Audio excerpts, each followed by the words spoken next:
5 দফা দাবি আদায়ের লক্ষ্যে অবস্থান কর্মসূচি পালন করছেন বাংলাদেশ প্রতিবন্ধী বিদ্যালয় সমন্বয় পরিষদ।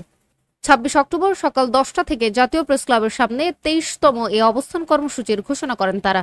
আন্দোলনকারীরা জানান, বিশেষ শিক্ষানীতিমালা 2021-এর আলোকে আন্তঃমন্ত্রণালয়ের স্বীকৃতি ও এমপিও কমিটি গঠন করেন, যা অত্যন্ত ধীরগতি।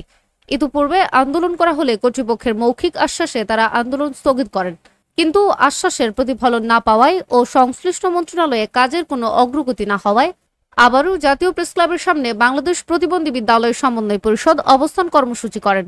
দাবি আদায় না হওয়া পর্যন্ত আন্দোলন চালিয়ে যাবেন বলে জানান আন্দোলনকারীরা।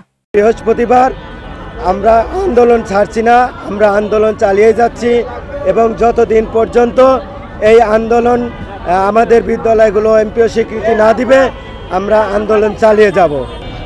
আমাদের সমাজ কল্যাণ মন্ত্রণালয়ের কাছে দাবি একটাই, যে আমাদের এই প্রতিবন্ধী স্কুলগুলো এমপিও ঘোষণা করতে হবে। আমাদের এই দাবি, আমাদের আজকে এখানে 2 জন অসুস্থ হয়েছে, একজনের স্যালাইন ধরানো হয়েছে, একজনের এখানে ডাক্তার নিয়ে আসে ট্রিটমেন্ট করে সুস্থ করা হয়েছে।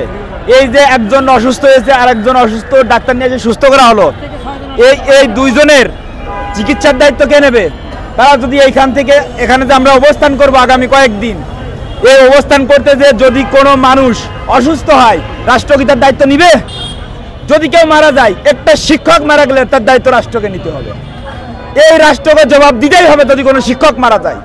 বাংলাদেশ প্রতিবন্ধী সমন্বয় পরিষদের উদ্যোগে 1772টি স্কুল নিয়ে আমরা আমাদের দাবি আদায়ের লক্ষ্যে রাজপথে সংগ্রামের উদ্দেশ্যে এসেছি, যাতে আমাদের স্কুল অতি শীঘ্রই এমপিওভুক্তকরণ এবং স্বীকৃতি প্রদান করা হয়।